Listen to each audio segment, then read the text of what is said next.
Starting a little bit early, guys. Well, 1 minute before. Welcome to Tampa, Florida. Welcome to the Louis Centeno Show. I'm delighted to have you. Um, wow, it's been it's been a week. It's been um, it's hard to explain, um, put into words what this week meant or what how I feel, and the best way that I could describe it, it's I'm not sure of those who are parents, but it's like you're expecting the child. You wait 9 months. You know it's coming. Well, at least those that always believed in the movement, that never gave up. And then when the child comes into the world, you're still at awe. You're still surprised and shocked because it's a feeling that you will never forget. And I will never forget when I heard the announcement. I was actually coming back from my therapy, and I was listening to the car, like like everyone else. I couldn't watch it, obvious, but but I was listening to it, and I was so pumped. I was so in tune that I actually left my wallet at the doctor's office, and the doctor office is about, I want to say, about 30 minutes from my house, 30 to 35 minutes from my house. And I realized that I left my wallet when I got off the exit to go to my house. And then when I'm checking to say, wait a minute, I'm checking my pocket, I'm checking everywhere in my SUV. I'm like, oh my God, where's my wallet? And I'm like, I said, oh my God. So I had to turn back, drive back to pick up my wallet. But thank God that all this was happening, because if I would have been upset, but I was so in tune what was going on. And like many of you, well, I actually I got heads up on Tuesday that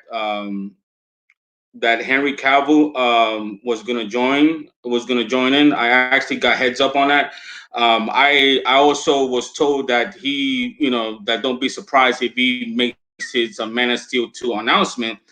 So on obvious, when I saw him um, with Zack, I was not surprised, but was surprised. It's kind of hard to explain. Like you get the news, and you see him like, oh my gosh, like so surprised, and I'm like thinking, oh my God, so the announcement it's coming.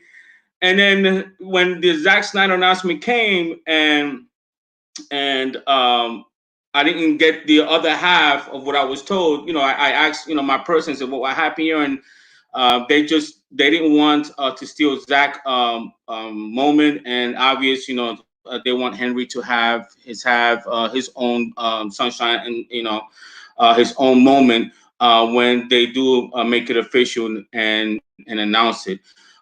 So I'm very excited. I already sent an invitation to Zod. I see him back there, and I'm just waiting just to do my intro. Obviously, I'm so pumped up. We're gonna have Zod Ryder, who does his own podcast. I've been on his show a couple of times. I he does his own podcast in the PCN, I believe it is. And then we're gonna have Chris Wong with us as well, who has his own YouTube channel on the Pink Pong Flick Show. So I'm gonna bring these two on very shortly, so to share with us what has the movement meant to them. Obviously, we saw Chris' reaction because he was doing his live streaming.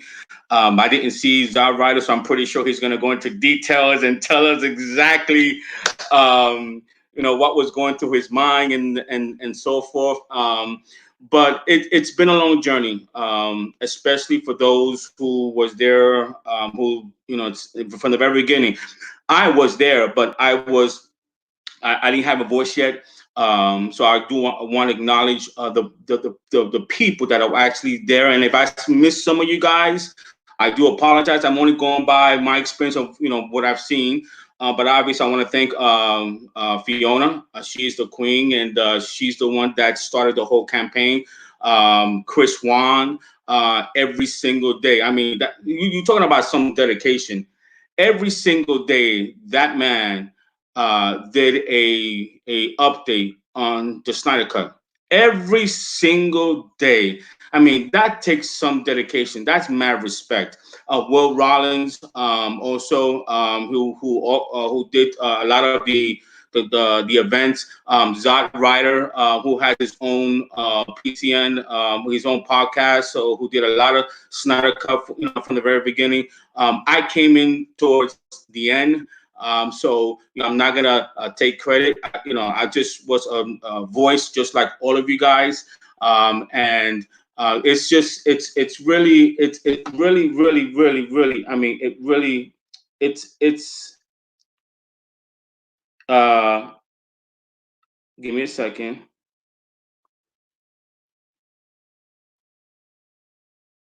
That's Chris.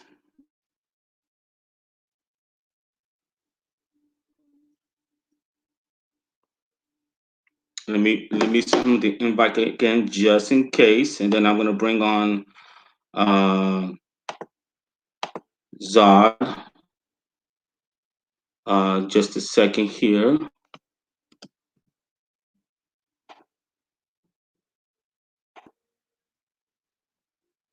There we go.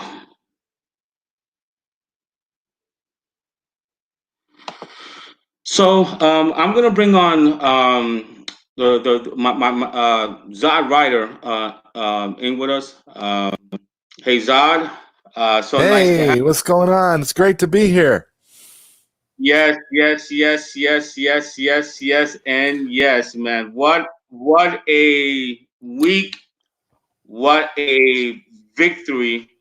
I cannot put into I try to put it I try to describe how I felt. And also I want to bring on Chris as well, who's Hey, like I said in the beginning of the Chris. show. aloha. Like I said in the beginning of the show, Chris, every single day since Justice League, you are one dedicated dude, man. And just to give you a little idea, it is what time is it over there in Hawaii? 6 a.m. I was up 6 since 5:30. Oh my God! Good morning, 6 Chris. a.m. Good morning. Wow. Good morning, Chris. How are you today, Chris? Slight headache because of the drinking last night, but the Yeah, you vodka were drink. drinking some heavy stuff Yeah, last night, it was huh? almost 4 hours, and I just kept going. Yeah, Right. but So that was fun though. That was fun. I started off on my show by saying how I was describing the announcement when Zack made his announcement, and to me, the way I try to describe it is, Chris, I'm not sure about you, Zach, but Chris, you have kids, so Mhm. you're expecting, the 9 months, you go to it, and then when you become a father, you still can't believe it that it happened, even though you knew what's gonna happen. It's just the reality was is like, oh my God, that's how I felt when Zach made the announcement, like. And when he made the announcement, I started thinking back to the beginning, how everything started. Mhm. The amount of times that we were told to be silent, the amount of times that we were told was not going to happen, the amount of article, the negativity that what we went to, we were called toxic. We were told to give up. We're not going to see the light of day. I mean, we had a reason to give up, but we didn't. Hmm. We didn't. We stuck together. And when that moment came, I just felt like a big relief, like, wow, it's gonna happen. I mean, I want to start off with you, Zach. I'm gonna give you the other. How did you feel? I don't have any children, but one thing I can say is that was absolutely elated to get the news, man. It was insane. Dude. And you, Chris? Yeah. Oh no, you're still going? Oh. No, go ahead, Okay, Chris. okay. I was just Oh. my point is like short and simple. I was just elated by the whole thing. It was so exciting and amazing. I mean, wow. Well, so so it's funny because I was actually wasn't going to do a watch party stream because and reacting to it, but I had so many DMs and my friend says, you said it was going to be announced, you gotta do a video, you gotta like start, you just gotta do a live stream on it. I'm like, oh man, but I don't know if I can. It's like almost 4 hours of stuff. So but I did it anyway, and I'm actually glad I did because I can go back and look at just like my own reaction to it. And like I could never, when you say that it's going to be announced and everybody say, what are you going to do when it's going to be announced? I'm like, I don't know, man. I don't know what that feeling is like because it would be entirely surreal. And even now, sometimes I wake up in the morning, I check my phone. It's like, did it actually happen? Like, was that a dream? But no, it's not a dream, and it actually is such an incredible moment, I think, for everyone. Like whether you're a DC fan, whether you're especially if you're a Snyder fan, but even in the industry in general, like you can probably start seeing directors like, can that happens? Can I do that? Can I? And you see David Ayer now, like tweeting the hell, like like he's been very constant now. Like just today, he did like two things or something. Like it's like, yeah, I think there is a reason to believe that a platform like HBO Max is ready for that type of content, for singular visions to be told. And and that's perfectly summed up on that Hollywood Reporter article where Zack is almost like giving a beacon to fellow directors, like, hey, they changed. They're now ready to tell your singular visions. It's almost like saying, come on over. we're like another Netflix, so, and I think that's incredible.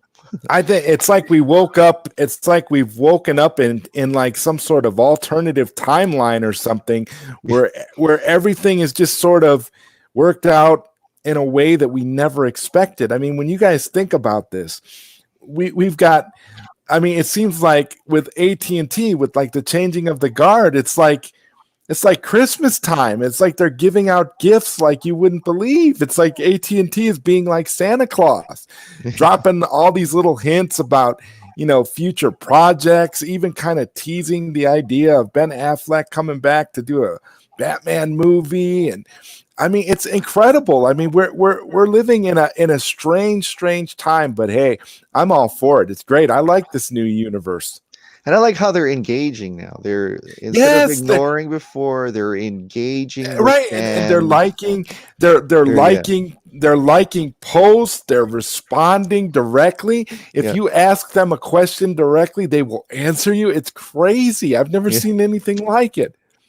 Almost every Warner Media account. It doesn't matter if it's Looney Tunes or TNT drama. They're like they're going all out. They're in it. They're all going all out. And it's so amazing because it's like we're seeing a reversal.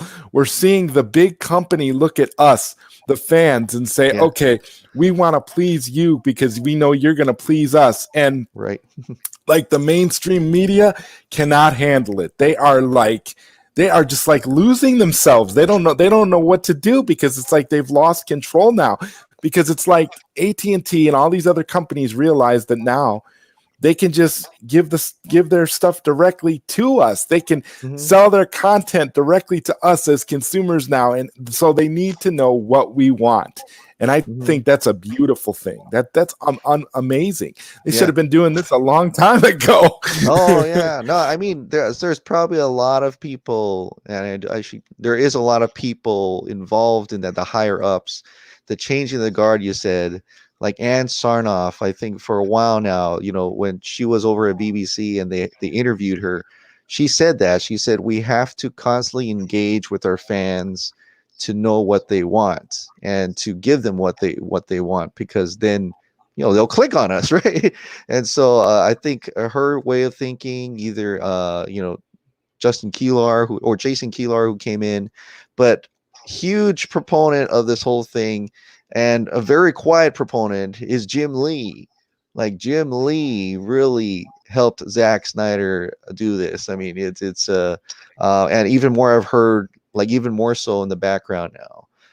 And you can kind of see that interplayed between what he's doing, how he's talking about the Snyder Cut, how he's talking to Kevin Smith, and bringing, you know, Ezra Miller Flash onto the CW. It's like telling everybody at that point in time, is like, look, there's multiple Flashes, all right.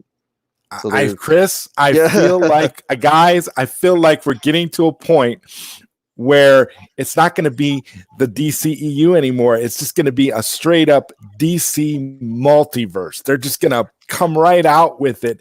And that's how they're going to be able to justify all these different things that they're doing, all these different timelines. It's a beautiful thing. And it's a wonderful, wonderful time to be a fan. I couldn't be happier. It's like, I don't know. But like I said, I don't know what world we woke up in with that Man of Steel watch party. Yeah, that Man of Steel watch party was incredible. It was like, whoa. Yeah, I mean, it started when Henry Cavill came on. Mhm. I was like blown away. I knew it was over. I knew it was over then. Henry Cavill. Yeah, I knew. Yeah, I knew it was over then. Zack kind of played it. Zack kind of said, "Well, look, it's not up to me." I was like, "Well, deep down, yeah, you're right. It's not up to you, but I'm waiting. You're trolling right now."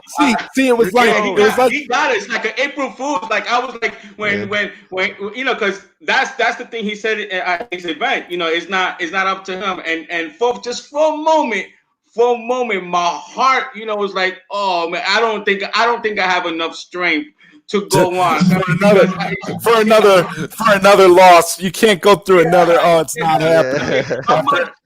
After everything we've heard, everything we've gone through. I mean, I know your sources were telling you it was happening. My sources were telling me it was happening.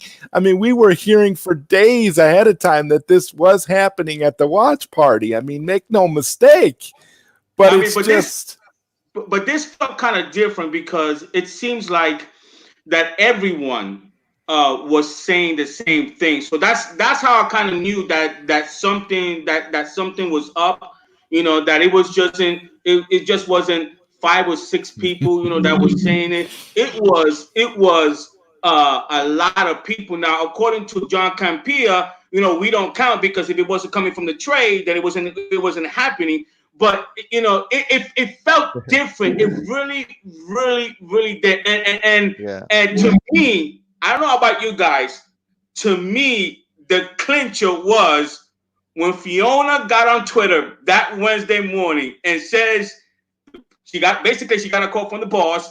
I'm like, oh, there's no way she's gonna jump on Twitter for nothing. No way. To me, that was the clincher. But I started, you know, that Wednesday, you guys gonna laugh. That Wednesday, I started off, and from Wednesday to now, Chris, I try to go back to 2017, the day after Justice League, to try to find your video, so I could give a little trailer, because to me, the day after the Justice League was released, one of the few ones I correct me if I'm wrong, besides Fiona, the person who knew that there was a cut was Grace Randolph.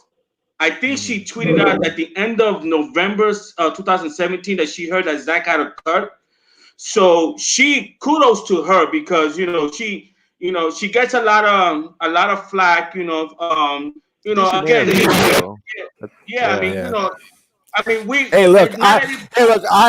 know what, Lewis? I was with Grace, as far as Grace Randolph is concerned. I became a fan of hers. I don't know, within the last 5 or 6 months. I just feel like she's been on point, and she's been so so positive about the Snyder Cut movement and about Zack. I feel like, she's kind of earned some respect. And then she did the ultimate thing the other day when she had a cameo by Chris. I was like, when I seen Chris used in her video, see, now that is awesome, Grace. That is just amazing. Because see, that's like the biggest acknowledgement right there. It's like, I'm just wondering how she pulled that photo. Like, where did she Google Zack Snyder fan and we popped up? You know what, how did you get her photo? Chris, you had hair in that photo, man. You had hair. Yeah, I had hair. You still had hair. That's how far we've come. You still had hair back then. This is driving me insane. Now it's just like too many hats. No. But going back from the day that and I'm just thinking about how everything came together. And I think it was my first show with you, Chris, where I said if we just could just unite and put our energy and focus on getting this thing out. I think we could win. Listen, I think maybe not you. I think to a degree we all sometimes we fall short, or we as human beings we want to be acknowledged, when we, get something right, which is it's human nature, and I know I've fallen to that trap. But for the most part, when we unite and when we put our minds together, isn't it amazing what the humans can do when we unite and just take out the negativity and focus on one goal and get it done? Isn't it amazing? Yeah, it's a beautiful thing. It's so perfect. Yeah, and I think the constant, the consistent, the persistence. Like, I think you always see these petitions come out after a movie, but all those usually die out within like a month or a week. But ours never died for years. We just kept going and going and going, and that persistence really paid off. It really. And it's amazing how much it paid off. And we changed Hollywood. That's what happened. We've changed the way things are done. It's never when you think about it, guys, it's never going to go back to how it was. Mm-hmm. The idea now is it's all going to be about what do the fans want. That's what we need to do. We need to please the fans, because at the end of the day, they're the ones that keep us who we are. And it's so nice to see the balance, the scales kind of get balanced a little bit. I can't believe it. I'm like I never thought I'd see the day where I'm like thanking AT&T on a daily basis. I'm like, wow, this is beautiful. I'm like, wow, doing it with a smile. Well, here's something interesting. Mario Robles, he tweeted it out, and I'm not sure whether you guys seen it. And he said the only precedent, and to me, I this is just me. I'm gonna take out the only and just put the precedent being set by the release of the Snyder Cut, that the studios will have to think twice about ripping a project from a director's hands while that director is smack dab in the middle of doing exactly what they given the green light to do. And this is how we change the games, fellas. This is how we change the game, because Warner Brothers were saying they're a director-driven company, but in reality they weren't. So now they're gonna have to think twice. They could have saved themselves the headache if they just would have let Zack finish his vision and put out his movie in 2017. And if they wanted to go to a different direction, the more power to them. They have the right as a studio to say, you know what, we want to go a different direction. No problem. But let the man or let the directors finish what you agreed upon. So when you move on, you don't have this clout over you. And it just made them look bad. And those people who did that ultimately lost their job. I mean, exactly. Yeah, I mean, so to me, we changed the game, fellas. We changed the outcome, and the lot of the stuff that we talked about the past, it is so exciting. I mean, some of the stuff that we're hearing, and guys, this is different now. What we're hearing, no, we don't have to keep it a secret anymore because AT&T and HBO Max are confirming and giving us more hope of what we're hearing. I mean, right? Their AT&T is retweeting stuff. They're retweeting our stuff. The AT&T is thanking us and retweeting our stuff. It's incredible. I never thought, like I said, we would ever see this. This is something that is so unprecedented. I mean, as Chris, you are the ultimate optimistic. But who would have ever thought January 1st, even you being optimistic, if I would have told you January 1st that now AT&T is teasing us that Ben Affleck could come back and do his solo movie with Deathstroke, with Mr. Deathstroke tweeting it out with the Batman, the sword, you being the ultimate optimistic, what you would have said if I, Lewis, would have been the Flash, reach out to you, doing your show, hey, Ben is coming back. I mean, what you would have thought? I've been optimistic, but very cautious. But now, See? not so much. Yeah, now not so much. It's just amazing that and not only Ben Affleck but Henry Cavill. You know, soon hopefully we get the news what we want. I don't know about you, Zack, but me and Chris, we are a big Superman fan, and we want our. I wanted to say, because I'm a big Superman fan and a big Justice League fan, but you see, I'm also a big Chris Wong Swanson fan. I don't know if you can see the shirt that I'm wearing here.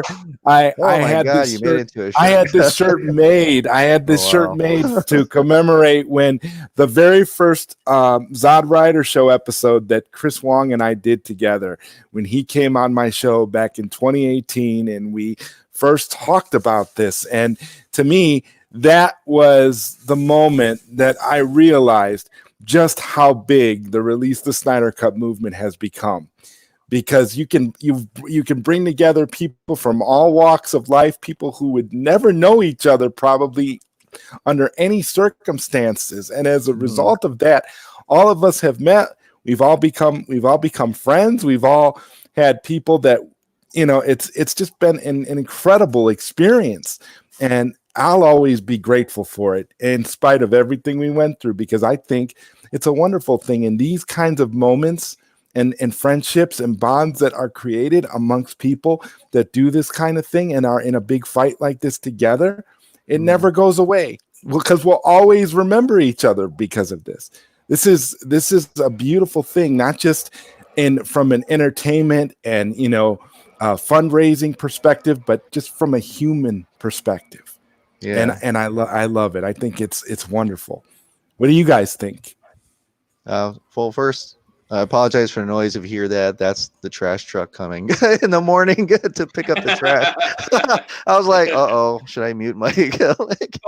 No, that's the trash picking up the Justice League and taking all that crap out and stuffing it into the Pacific Ocean. How about all those people burning and busting their Justice League Blu-rays? It made some of a headline, right? I thought I could have sworn I saw a blog site right about that. maybe it was Collider. Maybe it was Collider, and the headline was, "Look, now they're also damaging property, those toxic bastards." Yeah. You know. Yeah, it is. I think one of the things that I enjoy about this, and not to go, but those naysayers who just either turn around, and I'm actually glad, like, Humberto actually apologized. He apologized to somebody about that, saying it's a pipe dream, and he started deleting all the those comments. Did he delete the tweet where he said it was deaded? Did he delete that? I think so. Someone said he was deleting tweets. He was deleting his own past tweets. Listen, and, if he apologized, then then it's okay. There's Yeah. nothing. I mean, there's no reason for him to keep up that tweet because he already apologized. He's That, admitting. that, but see, Right. but see, Lewis, that's how you and I felt when we had sources that were telling us stuff. You remember, and people were coming at us, even though we apologized, and you delete the tweets, and people still come at you. People don't forget, man. They come at you no matter what, which is why you're seeing people like. Um, what's that guy, that real controversial guy that Andy. people have a hard time with, Andy And he's Signore. Yeah, ignore. Oh. Andy Signore. This is a guy who can't get over the fact that he was wrong. He apologizes on one side and then turns around and makes a video again calling us all a cult and all this other stuff all over again. So it's like if you can't stand by your apology and move on, that's the biggest problem I have with people. Everybody that I've ever, disagreed with in the movement and everything, and I argued with or considered like, oh my God, I can't even be friends with this person anymore. I feel like that's all absolutely ridiculous. And I 100%, apologize for that and forgive everybody, because to me, it's like, this is bigger than any of that. We accomplished something. This is something that's never going to be able to be taken away from anybody. And all this thing should do is bring people closer together, not pull people apart. And like I said, no matter what people's differences may or may not have been in regards to this since it started, I think all that should be behind us now. Because No, it is. It is. it's so beautiful, man. It's wonderful. I don't worry about that, because if Chris, who is Mr. Optimistic, who doesn't have one bad thing to say, if he gets a few haters, then we're not immune. We're gonna get it, because we're Chris. I mean, the thing about you, Chris, that really impressed me is that when people hit you with negativity, you don't feed into it. You just, okay, that's your opinion, and you move on, and you have there's something, and that's why I respect you, is because you really don't get down on what people say about you. You're just like a sponge. You take it in and you just go on, and you do your thing. So much kudos for you for that. But it's I don't have a problem, with people who, because listen, I've been wrong. Lord knows I've been wrong. I've been right. Grace Randolph, who's more connected than anybody else, she's been wrong as well. So I'm learning, and I'm learning. Okay, when you're wrong, just and I'm starting to learn now. When you're right, don't gloat as much, and when you're wrong, just admit it. But it's kind of hard, not to gloat, when you got a few things right. But anyway, let's go forward, and because this is so exciting. Let's look for the future. Let's look what potentially we're gonna get out of the DCU. I believe that if they're gonna make it canon, I would think the Ayer cut has to be released first before the Snyder cut. You don't think? Well, I guess it depends on production and when things are greenlit. That's always. I mean, it when you look at how it should have been back in like 2016, which we're kind of reliving, by the way, with all the bad stuff.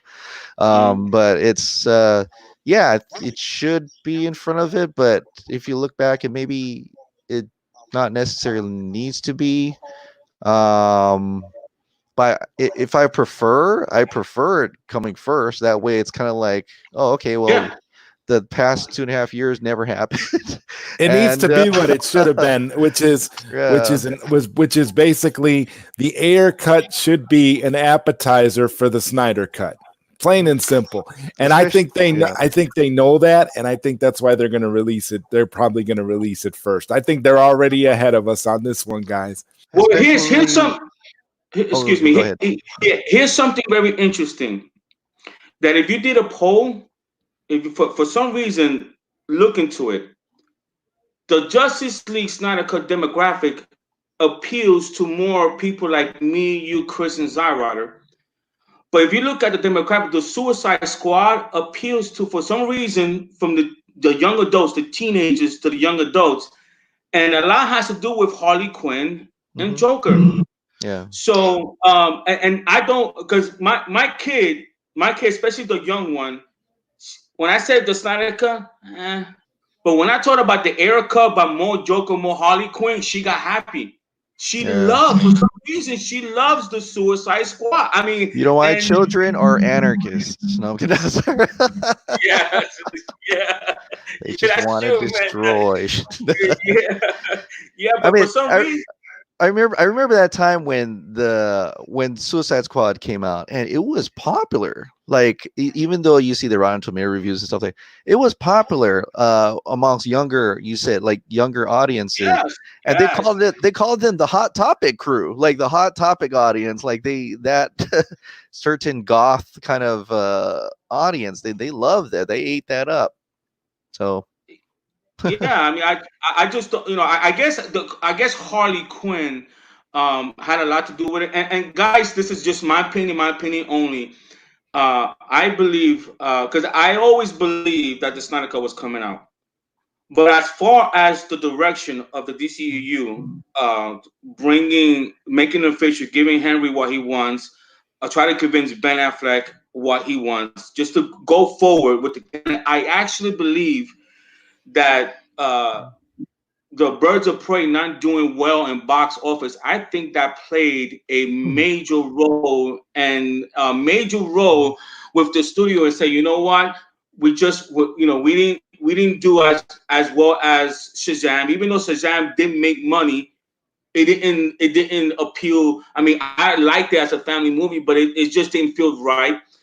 Birds of Prey, when they saw that, they're like, wait a minute, why are we not listening to the fans? We have the movement here who wants to continue, who we can make money, who said they will support us, who said they will buy the HBO Max. Why? It's just like Chris, you even said on my show last week, it makes smart business sense. I mean, and it took for AT&T and HBO Max to come in and actually complete it. But I just don't. I mean, it's just I believe that once they saw that people were buying the what's the word I want to use, copycat Marvel type, when because that's what it was trying to be. I think mhm. that's what the decision was made. What do you think, Chris? Well, I think like you said, Birds of Prey didn't do well. I think that's a factor. Although I'm sure a lot of this was already in the negotiations by then, but it added to it. Right. Also, Joker being a success for not being even connected to the universe, and that And kind of R-rated. showed them that, oh, it doesn't have to be the same Joker, it doesn't even have to be the same world. So, well, let's go into that multiverse, and that's why I think I'm pretty sure Robert Pattinson's world is not connected as well, but that's fine for people who want to see that Batman. Go watch that Batman. If you want to see Ben Affleck Batman, come over and watch it on HBO Max. And I think, or you want to see, well, there's a new Batman that is, for that Batwoman series on CW, and Mhm. go see that Batman. So it's like it opens up the possibilities and doors a little bit more when you can tell the creators that you're freely to do your thing, and it's up to you if you want to connect it to any universe at all. And if you don't want to, go make your own. It's fine. And so I think that really opened the doors, including the box office money and stuff like that. Um, but also that when it's on HBO Max, they already got your money. You're Yeah. already subscribed, so they don't have to appeal to the theaters. They don't have to appeal to movie critics like Collider. Which is like, they don't have to appeal to that, and they don't have to rely on trying to get that critic approval. They just throw it on and you watch it. We already got your money. We don't have to make sure that the reviews come out after during a time, so Rotten Tomatoes can put all the aggregate together. And I think that alone, and I might be straying away from the subject, but I think that No, that's fine. alone is creating some negativity from these critics, because they're all of a sudden seeing that they're kind of losing their power. And in fact, that Collider article yesterday, I had to laugh because out from that Collider article, Did seem they like a tell you parody, didn't it? Didn't it they seem like a parody? yeah, they were telling us, they were admitting that they were interfering before, and they don't like it. I think but you go ahead. Let me find that tweet, but I don't know if you can get it from this. Hold on a Okay, second. and this is what's so interesting, Chris. Yeah. In my first show, you made a suggestion, and it was so prophetic. If you go back, and oh my gosh, it's like and I was watching it this week, so I could, gather some information what was being said last year, and how everything could connect. But Mhm. Chris, do you remember when you was telling me that if it was you, you would delay the Rotten Tomato score maybe a week after the Mhm. movies was released, Mhm. so it gives a fair chance for people to see it, to have a little bit more of a accurate score. Not only that, but less of an impact on the directors who work so hard on it. Do you remember that? Yeah. Yeah. Yeah. And I still go by that. I mean, so, and I think Zod, I think these directors right now they have options now. Mhm. Now they could tell the critics, the Rotten Tomato, okay, we'll do a cinema movie, but we don't want the score released 2 weeks after. You don't want to do it? Okay, we got HBO Max. I You know Oh, mean, what? that's You know interesting. I what? never thought of That's that. that's beautiful. That's interesting. That's cutting out the middleman, and that's a good thing. And what I love is that this is really making all that stuff, critics and Rotten Tomatoes and Metacritic and all that, making it completely irrelevant. And that's what the beauty of it is. In Collider and all those other sites, they know that they're losing their relevancy. That's what they're scared about. It's not the Snyder cut. It's the ramifications that they're no longer important, and now they have to figure out how to change their narrative so that they can once again be important again. So that's why they're lashing out and Yeah. overreacting the way that they are now.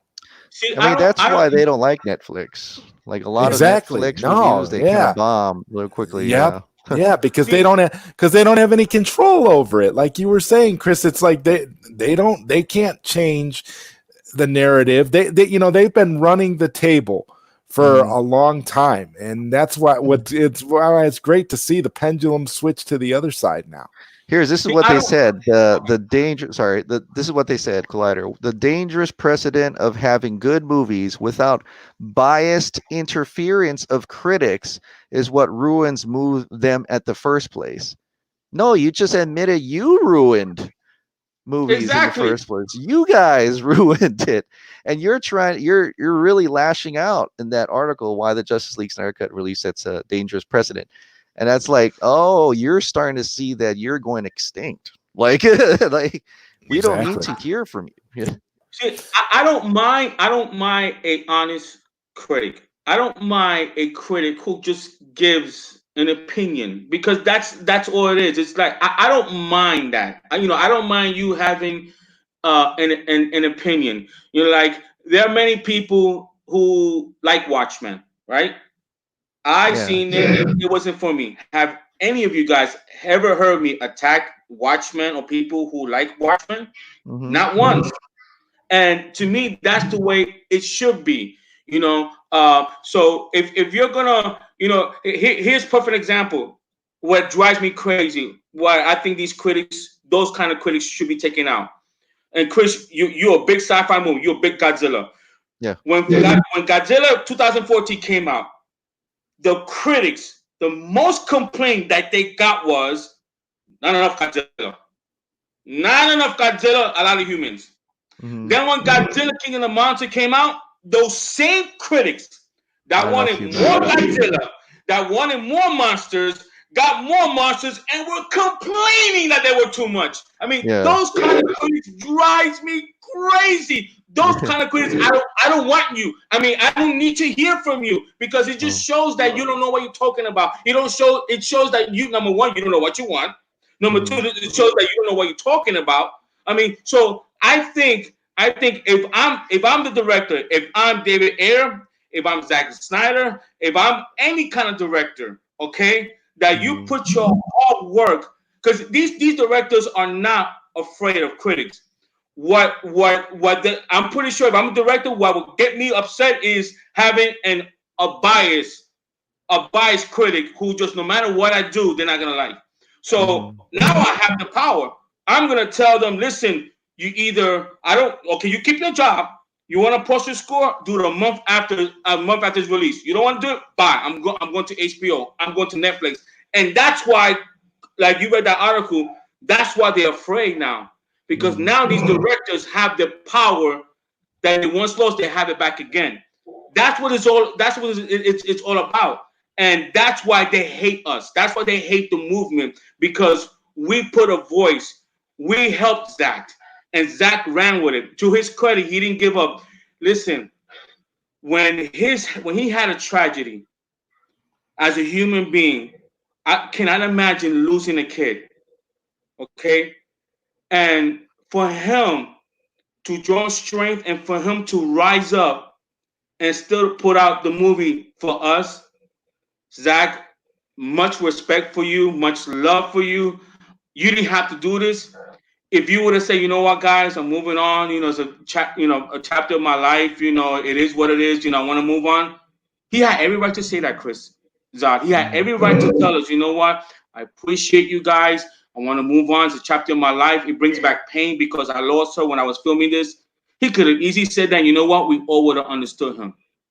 But the love that he showed for the character, for his work, for his wife, for Mhm. us, and even the hate, he didn't respond back to the hate. Oh my God, the amount of hate that man got, and yet he remained positive. He moved forward.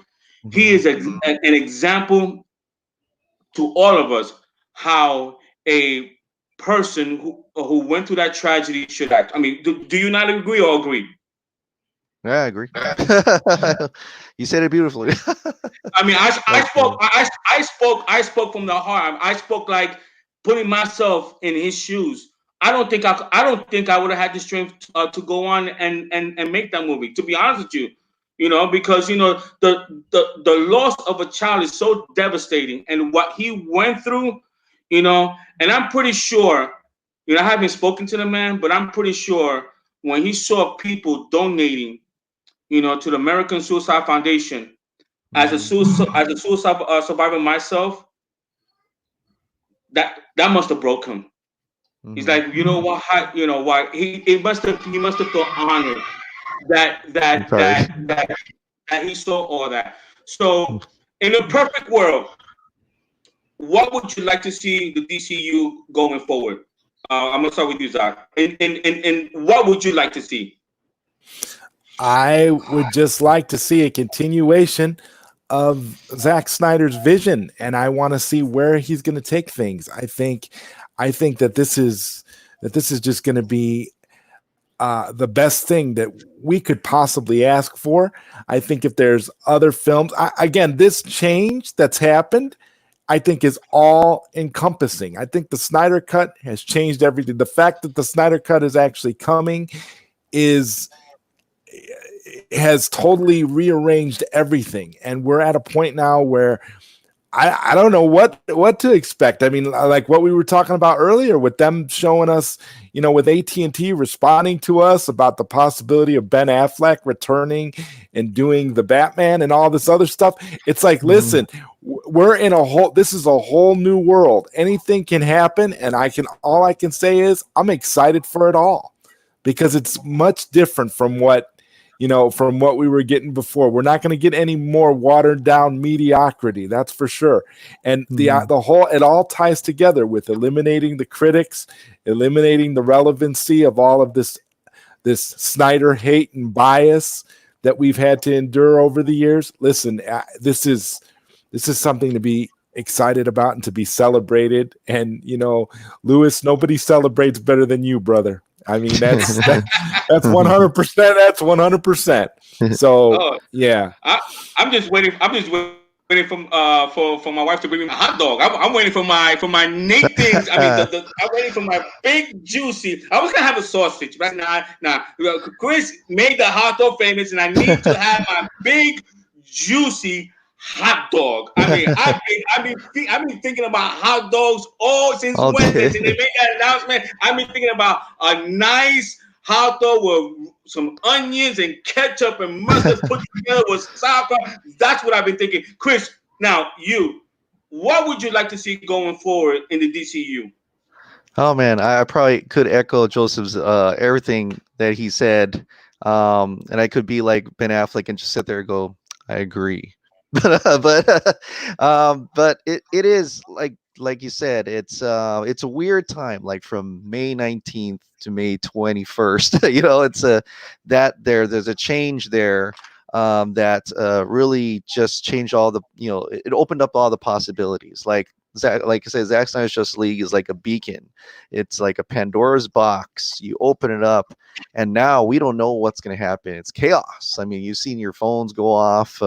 Like my Twitter working half the time, I have to shut it down and then restart it, and it's just and just seeing all the love and outpour, and actually, you also see people who never championed it before now coming out. You're seeing silent people who didn't want to get involved with that and now saying, "Oh, it's happening. It's real." It's I've seen positive, positive comments. I'm not afraid to look at my YouTube comments anymore. I think there is a lot of good there now. People are. I mean, I have a few apologies in there. That was kind of cool, because, but it's a definitely different time. It's like I said, it's like going back to 2016, but 10 times, 100 time fold. And it does give away, like you said, the possibilities of more.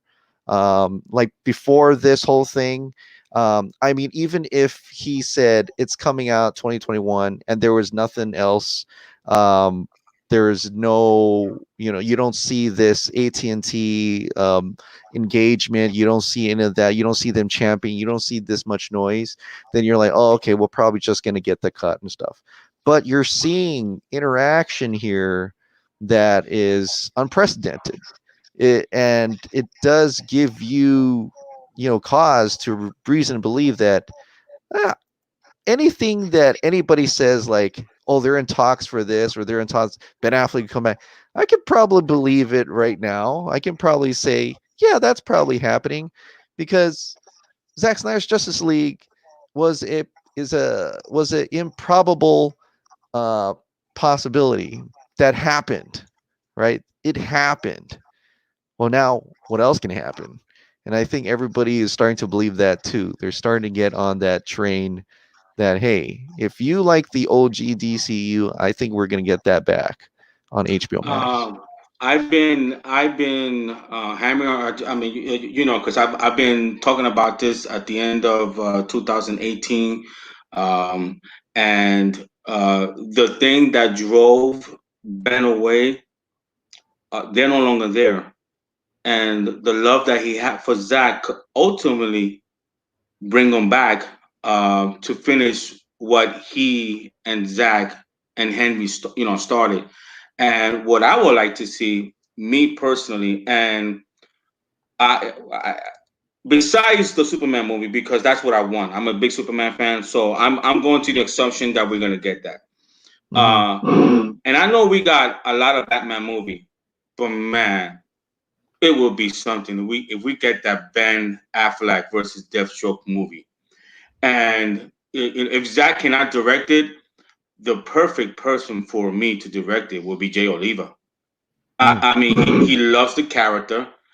He comes from Zack Snyder's umbrella. Mm-hmm. He said he's up for it.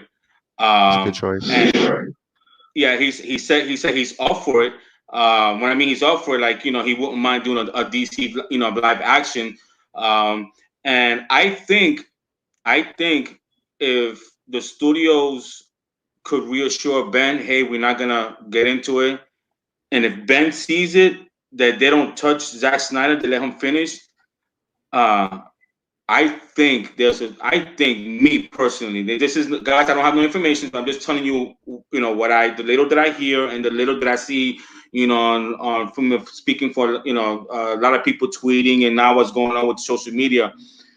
I think there's a good chance that Ben could come back, and that I mean, even right now, he's playing the role of Batman. He's uniting the cast. I mean, look at Yeah. it's like, and then I saw a tweet that his real girlfriend.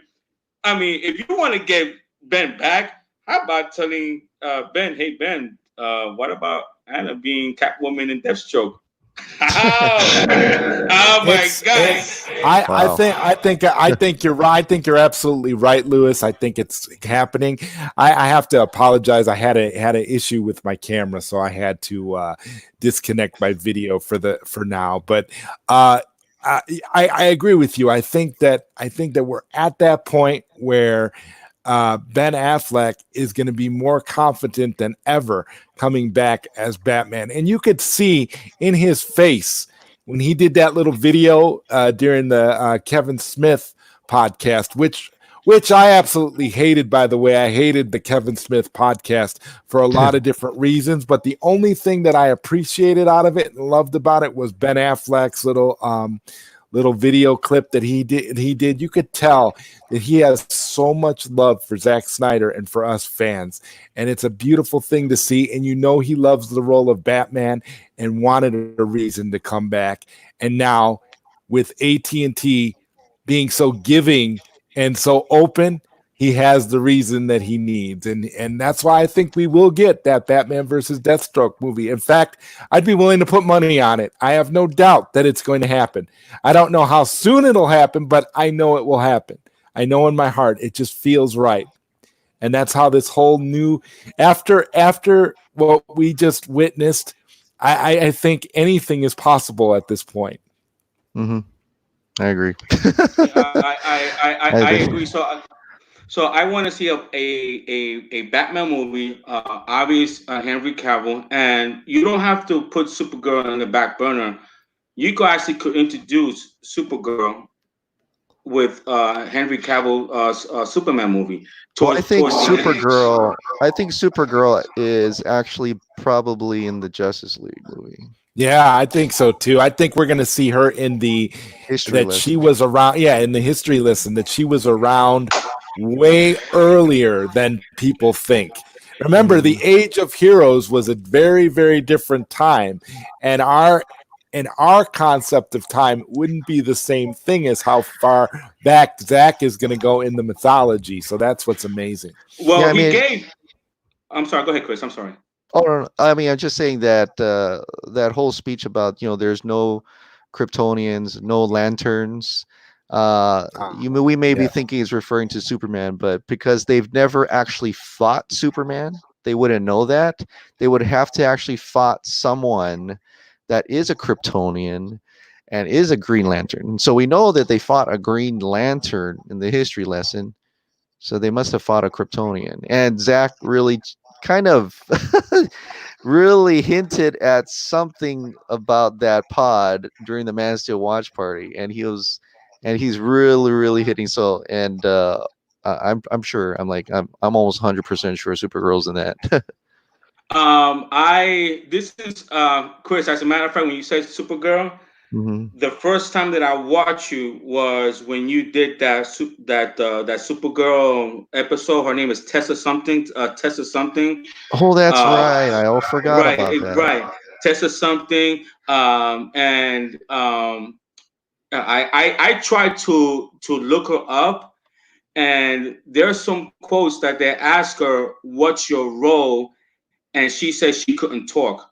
It's like it was really, really under wraps. Now, I'm not saying she's Supergirl, guys. Yeah. I'm not No, saying that. Please don't put words in my mouth. But man, no. she does look like a Supergirl, doesn't she? I mean, But you know she what? looks. It's cool to see because you see Zack Snyder and who he casts as these roles. Ray Porter, Darkseid, relatively unknown. Ray Fisher, Cyborg, relatively unknown. Gal Ezra Gadot. Miller, Gal Gadot. Jason Momoa's out there, but not in the big leagues. Henry Cavill was kind of not in the big leagues either. The only person that was in the big leagues was Ben Man, I think- Affleck, and that's yes. because he's supposed to be a seasoned hero. He was already around for a long time. Well, Wonder Woman was well as well, but not like in a hero. She went away and came back. But so it's not hard to believe that, hey, he could have casted an unknown for Supergirl that no one has heard of, and they would have just been revealed out in the movie. So I don't know. I got to look up that video again, Louis. maybe Yeah, no, maybe it could like still be good. There's someone, guys, but there's someone in the chat who made a comment, and I apologize for butchering your name if I do. Rices75 said, "What if Supergirl would have been introduced like Injustice 2, where she's been with Black Adam?" And I don't know about you guys, but that Injustice 2 video game, the way they introduce Supergirl at the very beginning of that, I love that. feels like something that Zack Snyder would do. Like almost like you could see if he's going to use Supergirl in that way, that well, it could be possible. now this is what I heard back before Justice League. And when anytime a movie is about to release, there's always theories. There's always rumors. There's always you always see supposedly plot release. So guys, take this with a grain of salt, okay? But I think it was the early of 2017. Someone told me that they heard this rumor, and it's just like totally makes sense that Darkseid has Superman's mind, and Superman he already had killed the League. Flash brought him back, and Superman was fighting them, and he was about to beat them, and out of the background, somebody came and punched the crap out of Superman, and when they were looked up, it was Supergirl. Supergirl then brought Superman, flew him up in the air, make him face the sun, and he became reality, and his suit turned into blue. I mean, when I heard that, I'm like, wow, you know what, Louis? I heard something like that too. A long time ago, and I didn't really believe it, but I did hear something like that back when they had been talking about stuff that had been cut from Justice League. Yeah. Guys, and I'm not. Please do not say that I'm saying that this isn't a Snyder Cut. No, I'm not saying that. Yeah, I have no idea. I have no idea. I'm just talking for fun. I'm just saying, man, that will be a way to introduce Supergirl. That Superman mind is taken over by Darkseid, and then she comes because how Superman's gonna snap out of it? It's gonna take something supernatural, and what better than another Kryptonian who is his blood, who is his family. There you go. That brings. That to me, that would be awesome. And again, guy, this is just fantasizing. But Chris, what do you think? Because I see you like thinking like, wow, what? Yeah, it sounds like a cool story, but I don't know. I have no idea what's going to happen. I've heard of so many different endings to Justice League. I don't even know which is the correct one anymore. Like, I know that the battle we saw was heavily truncated, and the most edited part of Justice League was that third act, heavily. So I don't know. I really don't know, and I'm kind of excited that I don't know. It really puts it's really edge of your seat stuff. Like I'm kind of glad. Do you think Zack Snyder Justice League is going to lead into and this is assuming that they're going forward with the DCEU? Do you think that Zack Snyder Justice League is going to lead into Justice League 2 or to the Batman solo movie? If you had to pick which one of those two that it will lead into, would it be Justice League 2 or Ben Affleck Batman? See, I'm guessing it's going to lead into Batman because of what Deathstroke and Joe whatever his last name is, Manganiello, yeah. right? And he said there's an end credit. So I'm thinking that the Justice League, Zack Snyder Justice League, may lead into Ben Affleck Batman, and there's no way. I don't think, me personally, there's no way that the studio will allow Zack to do that if they didn't get reinsurance from Ben that says, okay, I'll do the solo movie. I mean, that's my opinion. That's what I think. Mhm. What do you think? Maybe their way, like, I think there's two possibilities that if Ben says, I'm not really up to doing a movie or something, then he will just lead straight into, Justice League 2 and then Justice Okay. League 3.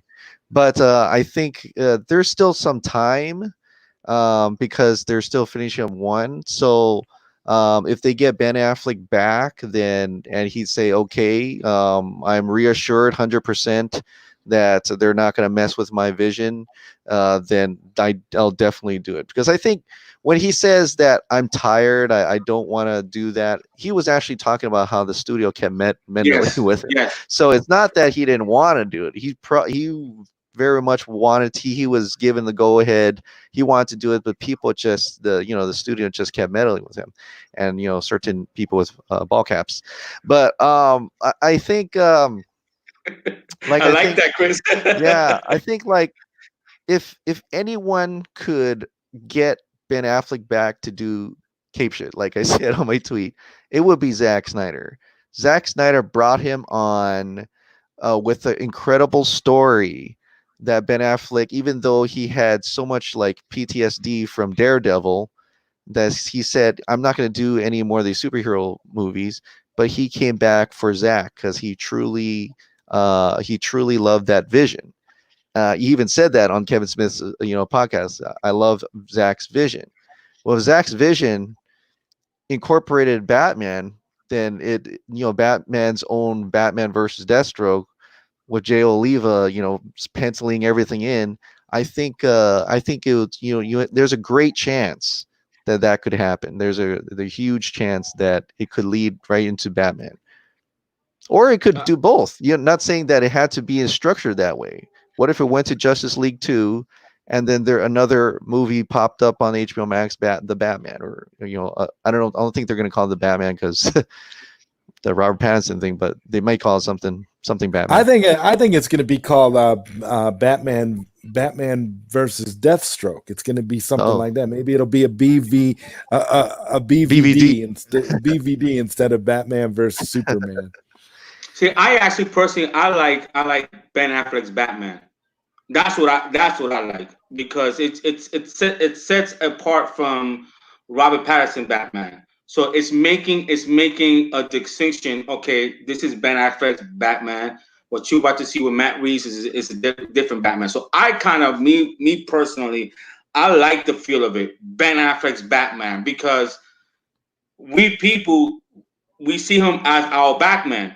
So what better way to say, hey, this is my Batman, this is my script. It's just, but I mean, I don't care. As long as I get maybe Lewis, maybe that's what they'll do though. Maybe it'll like it's started a trend. You're gonna get Zack Snyder's Justice League, David Ayer's Suicide Squad. So you could get Ben Affleck's The Batman. It's very possible. Like that could be how they separate themselves. This particular brand of material from the other stuff that WB is doing, like the Robert Pattinson Batman and all the other whatever movies they're gonna do. It's so cool to see that when the Zack Snyder's Justice League, you notice that Zack Snyder, the font is for Zack Snyder's is huge. It's actually the title, and then right below it's Justice League. That really shows you this is Zack Snyder's. Like there's he is the brand. Zack Snyder is the brand, and this is his movie. Absolutely.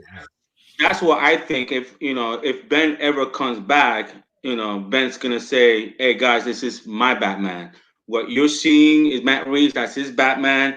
This is my Batman." So it doesn't interfere, because I did a poll. I'm not sure if you guys saw it. The poll was, if being that Ben Affleck is going to be back, next year, and if he does another Batman, would it impact Robert Pattinson negativity? And I think it's at 65% no. So most of the people says no. So that's why I'm thinking that Ben Affleck's Batman, it could work. So I think Justice League. I think if it's true that Henry Cavill is gonna come back do his solo movie, and if they could ever get Batman back, I think doing a two end credit would be perfect. One leading into Ben Affleck Batman, and possibly Henry Cavill Man of Steel.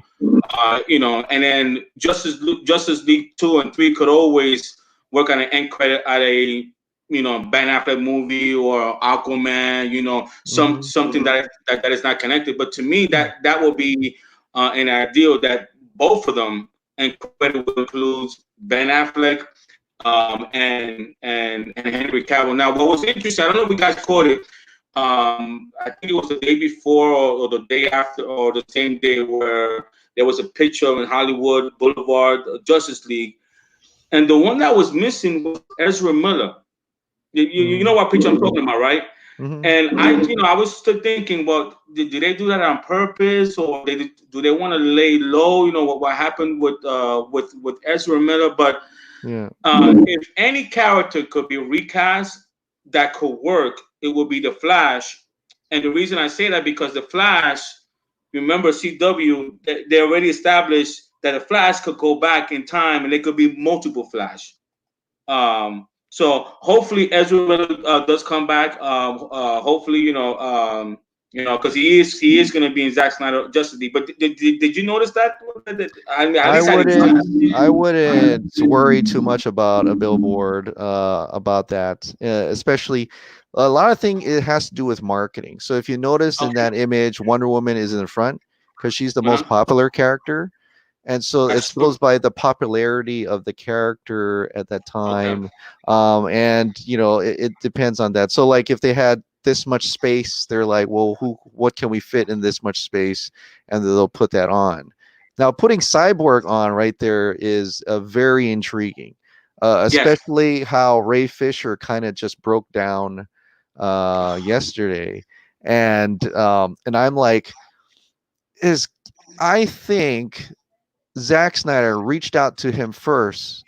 One, because he was he was putting all chips in. He was supposed to get his own Cyborg movie, and he was supposed to be. This is supposed to be the start of an incredible career. 2.5 years ago, right? And that never happened. But because now it is happening, Zack Snyder's Justice League, we get to see the actual heart of the film, and we actually get to see Cyborg. Justice League was the origin of Cyborg. I think he's going to get his own movie. I think there's a contract, and he's going to get his own movie. It's going to be like before the original plan, and they're going to go straight into it because we already know the Flash is coming, but that's in the film world, right? So why not get Ray Fisher's Cyborg movie? So I think we're going to get that. I think we're going to get Ray Fisher's Cyborg movie. And I was just looking at all of the Zack Snyder's Justice League posters and stuff that they have, and there is a Flash one. There is a Flash one. They're all black and white. They're all black and white posters. There's an Aquaman, Batman, Superman, Wonder Woman, and there's a Flash one, and there's a Cyborg one. So they're all there, and they all have the HBO Max logo on them and everything. So there's one for each member of the league. So I wouldn't worry too much about Ezra Miller. Setting aside Henry Cavill and the Mustache Gate, the one that was hurt when the Justice League was compromised was actually Ray Fisher. His character, he's the one that out of all the main characters, I'm referring to the main characters, I know there's, people back there who worked on it were also affected, but I'm referring to the main character. The one that actually suffered the most was actually Cyborg, was Ray Fisher. And Ray Fisher said that when they shut Justice League, that actually Zack made so enough to be a Justice League movie and a Cyborg movie. That's how much they shot. So if they shot that much, and you already see how much they cut off. He was the one that was affected most by it. Mhm. So I'm putting myself in his shoes. This man calls me. He gives me a break in Hollywood. Okay, he gives me a break. I'm so grateful to him. Then to see the tragedy that what he goes through, Yeah. then to be let go, because Zach, I'm gonna stick by Zach was let go because Zach is not a quitter. Zach never quits on anything. He was let go. He sees that. He sees the injustice. He sees that they're messing up Zach's hard work. He sees like, wow, now you're messing with my career. And I'm trying to think why he was so emotional. I think it was everything all at once. Uh, you know, vindication for Zach. The heartache that he went through, and also his personal life. Obvious Ray's not gonna say that as much because that's just not who he is. Mhm. But if all you gotta do just think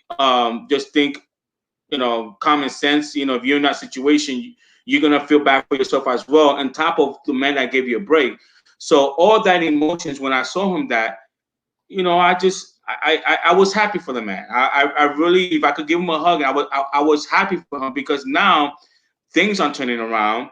Now he's gonna Justice League is gonna tell his story, and he's probably gonna get. I would think if HBO wants to do out of all the characters that would do well on a series on HBO Max will be Cyborg because there's so much story. Cyborg and Flash, you could tell a lot on those two characters. I mean, what do you think? Yeah, I think I want to go back to that. Debbie Snyder actually hinted. Well, she didn't. She didn't hit. She actually pretty much said that Cyborg's going to be in the Flash movie.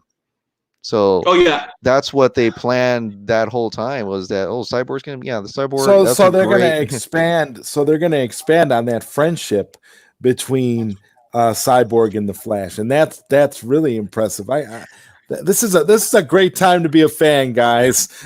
as a matter of fact, Chris, if you go back to our first video, because you're saying this right now, and one of the things that we talked about was how if they're not going to bring out the Snyder Cut, how can Cyborg get into his movie?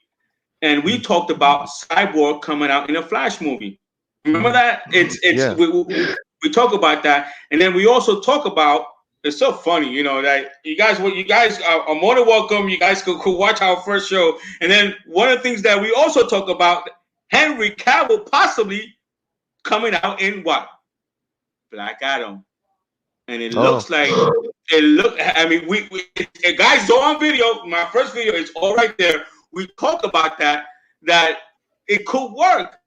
It seems like somebody must have been listening to their fans because it looks like. I mean, that's the way it's gonna go because we know the Rock, Dwayne Johnson's been pushing to get. I mean, that would be awesome. I Henry think Henry Cavill. Yeah, I think he already kind of said that in when that first picture came out with Yeah, Dwayne and Henry. yeah.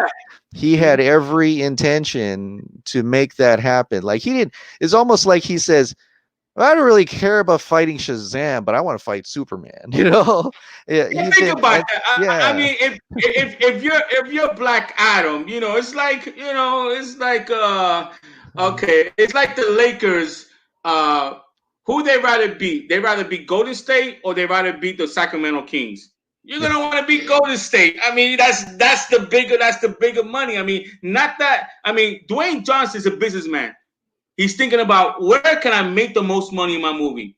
Do I make the most money with little kids Shazam, or do I go for the reach for the skies Shazam versus Superman? Which one is more attractive? Which one will be more appealing? the Black Black Adam. Adam versus Shazam Yeah, or Black Adam versus Superman? yeah, Black Game Adam for over. Superman. Yeah, because yeah. Hmm. Game over. So now 'cause I know I have you guys for an hour and a half, and I know Chris, you must be getting hungry, so I'm not gonna keep you long. Uh, but guys, did you guys? I woke up this morning and saw that Ray Porter was on the film Junkie. So Chris, we know you were there. How was that experience? You speaking Oh, with Mr. Ray Porter? like meeting Zach, like meeting any celebrities, I get starstruck, and then I'm like blah blah blah blah blah. Like I don't know what to. I forget all the questions. I forget what, and so I told Dave like I'll just follow your lead. I just get me on so he can. I can see him. He can see me. Chris, And just Chris, acknowledge. I gotta tell you, Chris, I gotta tell you, you did a fantastic job on that show yesterday. It was amazing watching that panel, and I and I honestly I got to give props to Dave too because I think Dave did a wonderful job with his interview. But I think He did. I kind of thought that it was funny because it seemed like Steven was kind of tripping up Ray Porter a little bit there. It was like he He's was. he was being a reporter, like he's doing his Yeah, job as a yeah, and journalist. it was like A yeah, journalist. he was being a journalist, but I thought that Ray Porter was such a good sport about everything too. It was so Yeah, much fun. and It was a great show. he handled it well. Like Yeah. he knew what was a fan asking, and he knew what was almost like a press junket. But yeah, like he's so cool. He's so humble, down to And earth, he's like so laid back too, laid like back. Yeah. and then when Fatal J got on and he Oh just yeah, kind of went Fatal and did J. his thing, and I thought that was pretty cool too. But like the whole thing with Ray Porter, and I don't know, did you get a chance to check out any of the interview that he did with Lightcast before he came on the Vodka stream? He did. Actually, Lightcast hit me up, and then so I was on there. I think I was on there only partial of it, like when they talked about the Victor Cruz poster, Yeah, yeah, he was and talking then after that, about yeah, that, and then he want because like Ray Porter really liked the poster and wanted one, so wanted to buy that one. was great Yeah, for Victor too. yeah, I yeah, love to see how Victor's artwork is getting so much traction because yeah, he's a wonderful artist. So that was beautiful too. But yeah, Ray Porter is such a down to earth guy. yeah. How did it feel being up there with him? Was it wonderful? I mean, how did you? Surreal. I mean, I'm like I said, I'm not used to seeing stars or Okay. connecting with celebrities, and so I was kind of like, wow, that's Dark Side right there. He's like that's him. And in about a year's time, he's not going to be able to answer any calls because he's going to be flooded Oh with yeah, he's gonna be opportunity, flooded with work. flooded with work. Chris, Everybody. Yeah. he's done some wonderful work as far as like his audio books and stuff. I Mhm. remember I wanted to interview him on my show just about his audio books, before he was even, revealed his dark side because I listened to a lot of audiobooks and he narrates a Mhm. good portion of the stuff that you'll find on Audible. And he's an incredible voice artist. It's surreal to see him and to see the fact that he's going to actually have such a role as a character of Darkseid because when you look at it, he seems like one of the nicest dudes, and you're looking at him like, wow, you're gonna be the guy that plays Darkseid. That's awesome. I mean, he Mhm. was, what he was good on too. Just to point this out, I don't know if you guys heard this, but he was also on the Film Exiles podcast, and Oh they, yeah, I they heard had he a was nice on Exile. they had a nice interview. They had a nice interview with him over there, and it was really really cool. And out of the three, I don't know. I think he had the most fun yesterday with you guys on I think Film it's Junkies so Vodka so stream. so cool to see him go on 3 podcasts, just like one after the other. Right, one after the other. Wow, like what energy. Well, and it was a pipe dream, but it's nothing wrong reaching for the stars, But I reached out to Harry Lennox to see if see if in the future if he wants to come on. So if he does, I make sure to get both of you guys in so we could have fun with that. But Oh, guys, that'd be there's great. oh my God, I'm so but I'm a New Yorker. I'm gonna keep on trying until hey, you never know.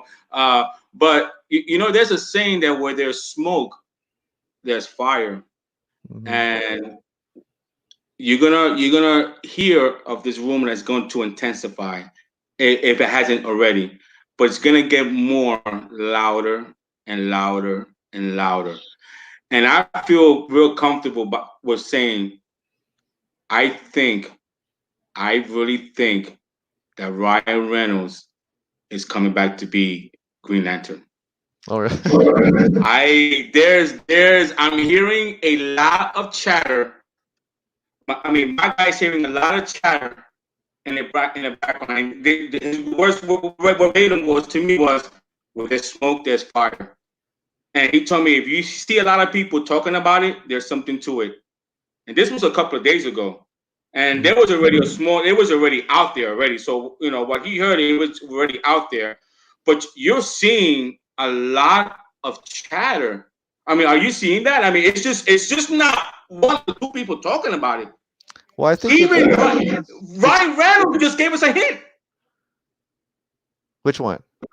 Oh yeah, when Ryan Reynolds tweeted out about the suit when he said, "Don't CGI the suit." That's a fake tweet. Alex actually photoshopped. No, but there's under. No, there's one with AT&T where they give a clue about Ryan Reynolds, and I gotta find it, but they responded to that tweet about Ryan Reynolds coming back as a Green Lantern. It's I didn't see that. No, you gotta look for it. Yeah, try to look for that. If somebody could look for it for me in the chat, I'll it was either HBO Max or it was either AT&T that gave a clue that they could bring back Ryan Reynolds. It's out there.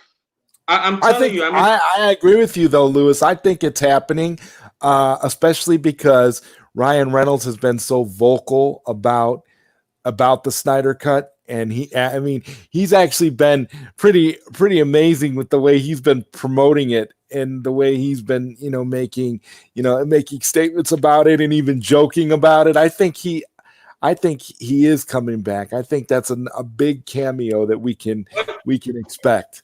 Well, the pushback on that when I first saw it was, okay, so now we know this Benjamin dude is Green Lantern, but do we know if he's Hal or he's probably Kyle Rayner? Think about it. He kind of looks more like Kyle Rayner than Hal Jordan, so it would make sense that Ryan Reynolds would still be Hal Jordan. Chris, did you see anything with Benjamin? Was he Kyle? Was he John Stewart? Was he Hal Jordan? Did he give any clue on that? For a lot of, I know he's been like kind of hinting at being Green Lantern. Now you never know what Zack Snyder's going to do with characters, yeah, you never know. But you never know.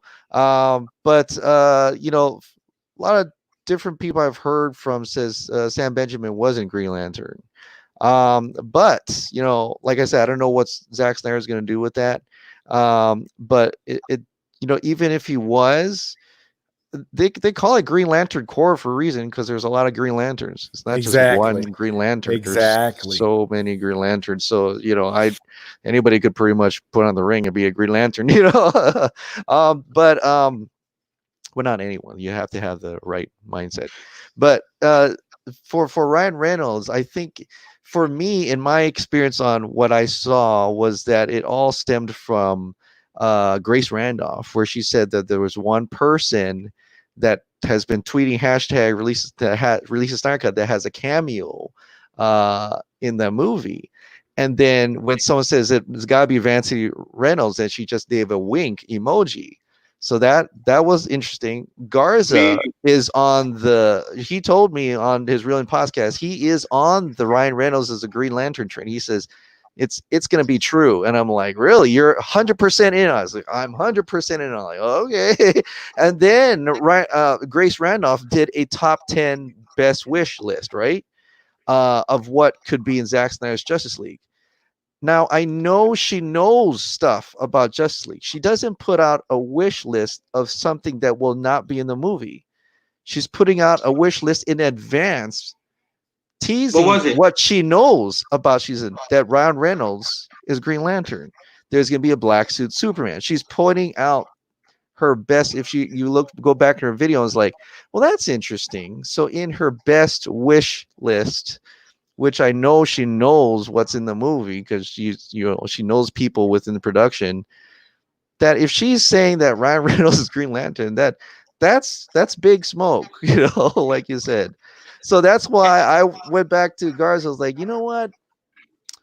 That's starting to kind of dawn on me as well. Now, and for Garza to say that, that's a win-win. One, Ryan Reynolds gets his redemption as Green Lantern, and two, we already have a Green Lantern that we recognize, um, and like, if Hal Jordan was supposed to be the seasoned Green Lantern, like how it's maybe he's going to be the seasoned Green Lantern. It kind of makes sense to have an actor we know, just like how Ben Affleck's Batman. Ben Affleck's a seasoned actor. That in that world is a seasoned Batman. Maybe in that world, Hal Jordan's a seasoned hero too. And so it's great to have Ryan Reynolds be a seasoned hero. And if you want to throw in there, maybe Sam Benjamin's Kyle Rayner, or it's like, so And, it's a lot of possibilities. and think about this. In 2010 or 11, I think Green Lantern was released. I think it was 2010, 2011. I don't remember what years. It's one of those years. Ryan Reynolds, Ryan Reynolds didn't have the star power that he has now. 2011, yeah. Yeah. So Ryan Reynolds back in 2011, he was. Don't get me wrong, he was a star, but he was a B lister. Now he's not a B. He's an A. Now he's a major star. So if you ever, I mean, that is that right there. I mean, with Deadpool, people, and he's funny and he's more developed right now as an actor. People, Mike. I mean, if you're talking about the studios, I mean, the theaters going crazy. Setting aside the Ben Affleck shows up at the end and with Deathstroke, you want to get the movie theaters going crazy. It will be Ryan Reynolds showing up as the Green Lantern. Something similar to remember the Incredible Hulk, where Tony Stark comes in. Tony Stark comes in at the end. Yeah. That's how I see maybe Ryan Reynolds. To me that would be awesome, man. Oh, he doesn't even have to wear a suit. He could just come in, show his ring, boom. Like that's all we need to see. That's all we needed to hear. Exactly. It just has to be. It just has to be something that just identifies him as Green Lantern. Just seeing him on screen, we would know who he was. Right. And I mean, and I agree with you that would be, redemption. Although I'm one of those people that doesn't necessarily think that Green Lantern was really a bad movie either. I mean, I think it just came out at the wrong time and it wasn't really set the right way, but I think he was good in it. So I mean, that movie got messed up with too. So it got messed with too. Yes. Now here's an interesting question, guys. This is from George. George, I like because there was a theory in the original before everything came out in Justice League. You know what? That Alfred scene. There were people that were thinking that was Green Lantern. So George asked, could Reynolds show up as Hal in the Afro scene? I know that Kevin Smith actually said that on his show on Fat Man, and when he said that Jim Lee drew out the entire 3-part series or whatever, and he says that scene he was talked to, and they put green lights up for the Alfred scene, and it was supposed to be Green Lantern that shows up for that. But they're also on the other side say no, that's not true. It was always Superman. So I don't really know what to believe. I don't know if you remember. I don't know if you remember this, Chris, but the Toy Man several months ago that came out here and was making all those rumors, the Hot Toys guy, about the action figures and stuff. One of the things that he said was that scene, that Alfred scene, was supposed to be Green Lantern as well. It's possible they probably shot both versions, and to see which one would work better. Actually, I'll probably go with that. They shot both. I mean, they might have probably shot both did, versions. Yeah. Because I remember him saying something about them retooling. They retooled the scene. It was supposed to be Green Lantern, and they retooled the scene to be Superman or something. I don't know. I don't remember exactly because the tweets no longer exist. So but it's a cool. I think it'd be cool for Ryan Reynolds because Rob Liefeld came out and says Deadpool 3 is not happening. You Well, there know, you go. There's Deadpool your 3 is not evidence. happening, and they're like, why? He said, go ask Feige. And he's pretty bitter about that. And he said that we didn't need Marvel, we didn't need Disney. I don't know if he said we didn't need, but we didn't need Marvel. We were doing fine with Logan, and we were supposed to have Deadpool 3 and that team up with Deadpool. I forgot what they called. I forgot what they called. But like that was supposed to happen. So he's kind of bitter. So if Deadpool 3 is not happening, Deadpool is gone because, God forsaken they ever want to make an R-rated movie over there in that studio. I think Ryan Reynolds was like, you know what? Yeah, I'll suit up again on DC if Disney won't have me. I just and we'll do it right. Yeah, I just don't. Well, he's definitely in good hands. He's definitely in good hands under Zack Snyder. Zack That's for Snyder. sure. Yeah. And he's like I said, he's the one star that could come back. And I'm with you, Chris. He could redeem himself because I don't, just like Ben Affleck gotten better since Daredevil. Mm-hmm. I think Ryan Reynolds could actually do better with the right director, with the right storyteller, and now it connects with the DCU. So I think he has a following for Mm-hmm. sure. And I don't know. I'm like you. I don't know why Deadpool 3 is not happening. Make money. He's well received. People like it. So I have no idea why they're not going that route. And he's probably upset. He's probably saying, you know what? And I've never seen an actor that was not part of Justice League as vocal as the recent Snyder Cut than to Ryan Reynolds. So Mm-hmm. I think he probably was pitching to Warner Bros. Hey, bring me back here. Look, I got all these, and if you do a poll, Christian, because you have more followers, if you do a poll, I bet you more. I bet you a lot of people. I would say about 60, 65 to 35 will want Ryan Reynolds back. Mm-hmm. I mean, I know I would. I love the guy. He's funny, and I know Zod, you like a dark movie, but Ryan Reynolds is the type of actor that you can make a dark movie and still be fun, still be funny. Oh yeah, of course, of course. And you could do it with the Green Lantern too. You could do it. You could tell a dark story and still be funny. I mean, it's just I mean, you actually could definitely do it. Now, guys, we're gonna wrap it up real soon because I want to be mindful of Chris' time. If you guys want to submit your Appreciate questions, it. please submit your questions. But to close, I want to. Chris, are you hearing the rumors with what's going on with Godzilla versus King Kong? No, I still hope it's coming out this year. That would be a great thing to watch in the movie theaters, and I think we're just gonna have a good time. I think. Yeah. There's actually um you're gonna. I was told that there's gonna be a lot of tears at the ending of King Kong versus Godzilla. It's gonna Oh, it's gonna be heartbreaking.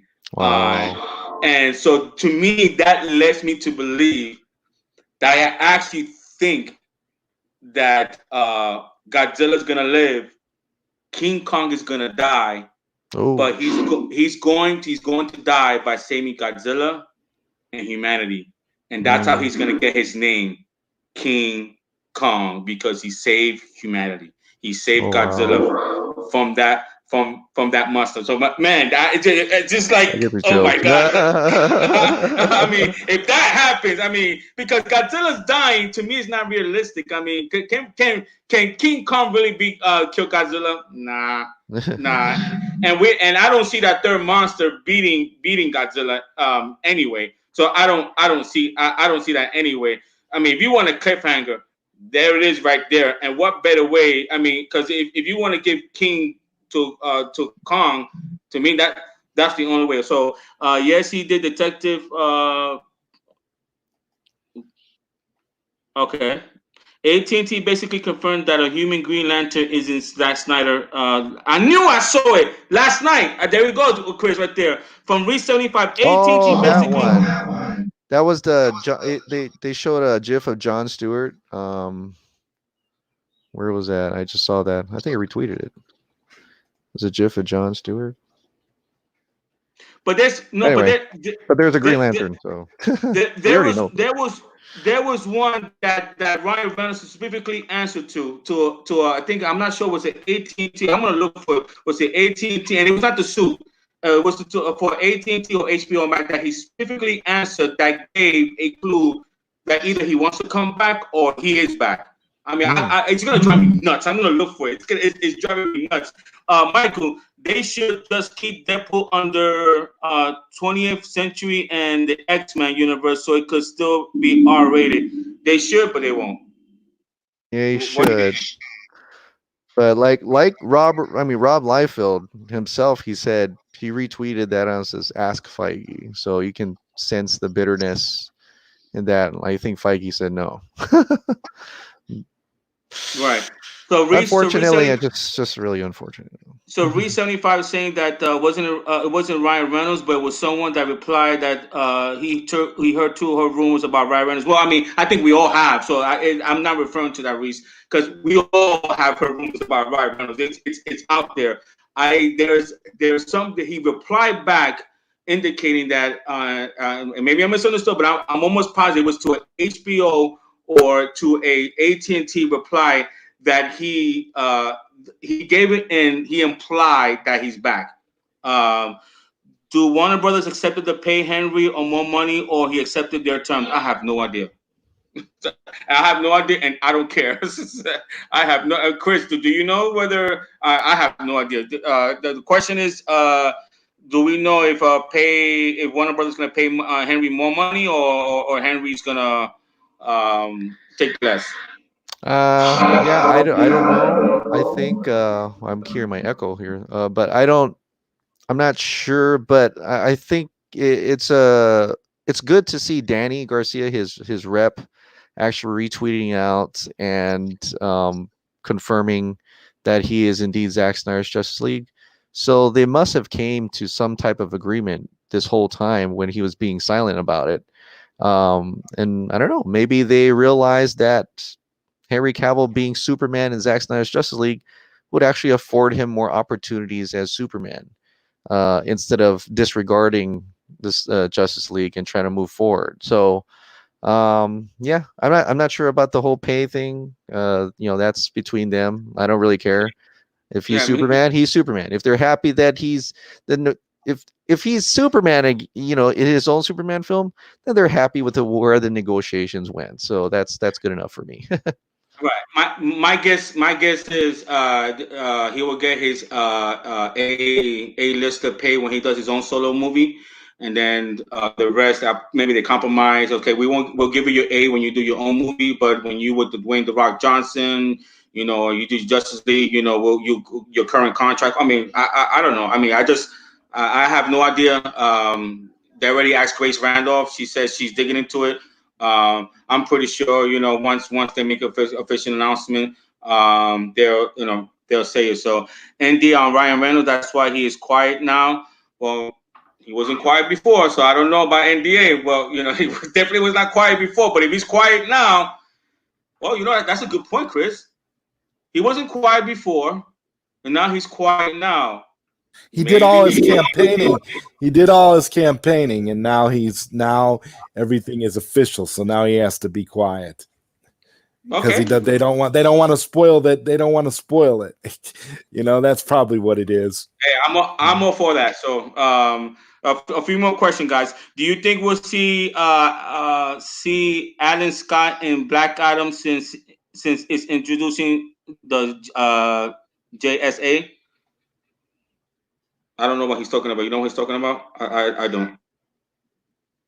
I think it actually came out he was in JSA, right? Let me look it up. I think so. I thought I saw that. Someone had that.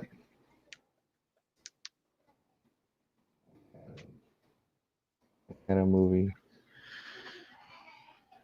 think he was. Oh, okay. Well, you know what? That exclusive came from Fandom Wire, so I don't know.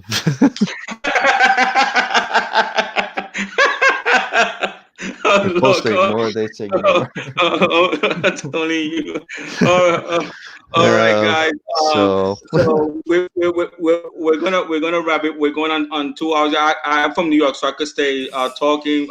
Nobody's here in my house, so I could go on and on and on. But Chris has a family. It's gonna be probably 8 o'clock over there, so it's probably hungry. And I know Joe. I'm just waiting to eat my hot dog. Yeah, I'm getting ready to go. I'm getting ready to go eat too. Yeah. So yeah. So last question. Last question comes from Arthur. Do you think after the Snyder Cut they will still do the Flashpoint story in the Flash movie? I mean, yes. I mean, that's my opinion. They're not going to go through all this. They're not going to release the Snyder Cut. If they make a Batman movie, if they make with Ben Affleck, if they make a Henry Cavill movie, they're not going to go back, guys. I mean, so I unless Ezra Miller gets in trouble with the law, which I don't see that happening, unless something major happens, and I mean like breaking a law, something like that. And it's like that with any movie. I don't, I think we're still gonna see a flashpoint. So, guys, I want you to do me a favor, please. If you haven't subscribed to my channel, please do so. If you have not subscribed to Chris Warren's channel, please do so. I think every Saturday night he has a chat. I'm gonna try. It's 12 midnight, so I'm gonna try to catch that. So please follow him. You can listen to Zack Ryder on his podcast at what is it called? Yes, PC. you can find me. You can find me over at PSN. I'm also on SoundCloud and Spotify and iHeartRadio. Right. So guys, so it's gonna be fun. This is where the fun begins. With I look so forward to it. Chris, doing some Tim. Don't make another Tim for you hat because you're gonna need it because you're gonna need a need a lot of stuff. And I think that's what I'm gonna do. I'm gonna make a Superman tinfoil hat, so I don't get accused of saying anything like this and that. I'm protected by the tinfoil. I'm protected by the tinfoil man. So, Chris, I want to thank you so much for really joining me. I really appreciate it, man. You are one of the face of the movement. You just my wife, my kids, they know you. She did take up on your offer though. She says, remind Chris that he said that he would take us out to dinner if we ever go to Hawaii. I says, oh, oh, I know, yeah, I know, Chris. He's gonna take us to a nice restaurant when we get to Hawaii because that's our next bucket list. So I really appreciate oh you. wow, let me know. I appreciate you coming on as well.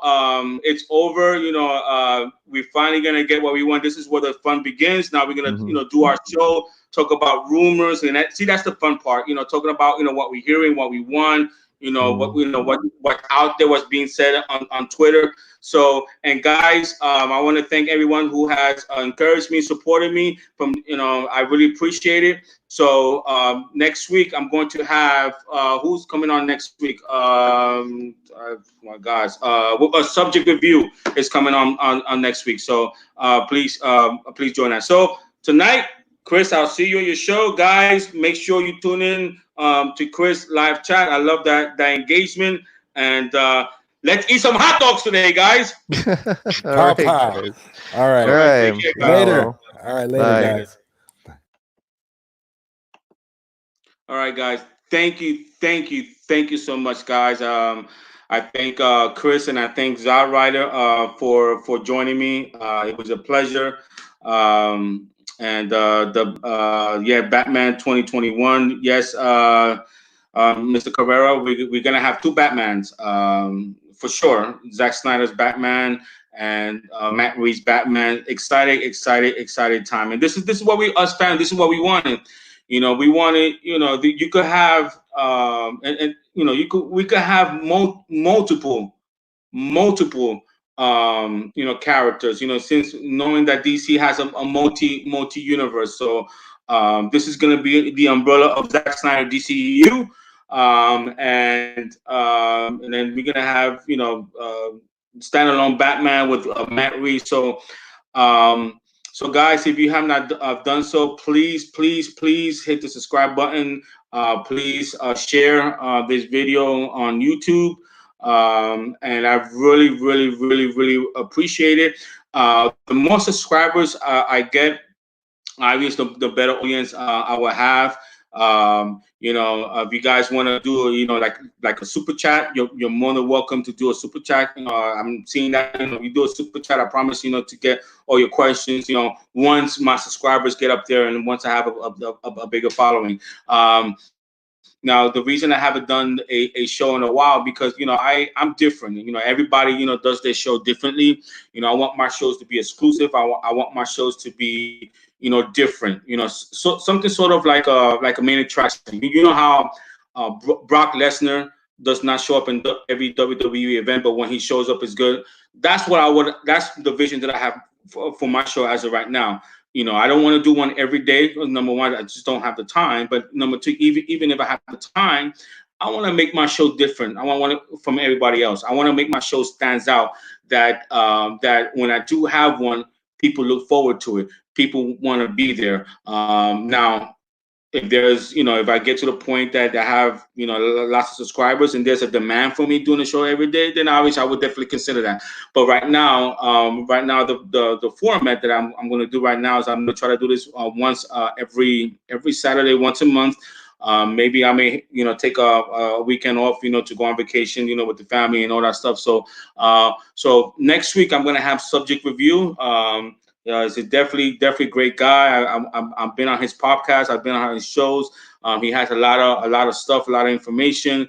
He like myself, he likes discussing rumors and so forth. So he's going to be joining me next week with somebody else. I forgot his name, and I do want to acknowledge him. Where are you, subject review?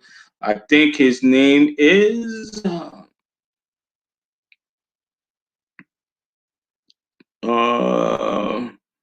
Sorry, just a second, guys. Give me just a second. Movies TV Mad. Movies TV Mad. So that's who's going to be joining me. Then on June 6th, I'm going to have Will Rollins with us. Then on June 13th, I'm going to have Laura Koj with us.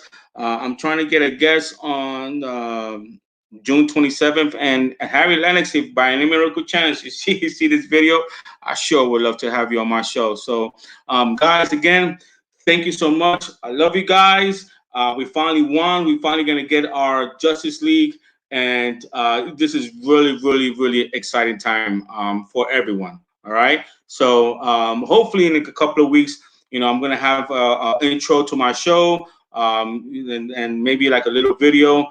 So yes, good show, man. A lot of yes. That's what I that's what I wanted to do. I want to give info. I'm glad that most of you guys know what rumors are. Rumors are just rumors. Obviously, that's the fun part, having a show when you could discuss anything, all the possibilities, what you want to see, and so forth. So, but again, guys, I know I keep saying it, but I'm really gonna go because I'm getting hungry. It's 2 o'clock, and I'm definitely gonna eat my hot dog. So, for those who join the chat, what I want you to do, I want you to tag me and Chris, and I want you to, if you eat a hot dog, just take a picture of the hot dog and tweet it out there and tag me on there, okay? All right, guys. I love you guys. You guys take care, okay? See you next week. Same time, 12 o'clock Eastern time. Bye-bye.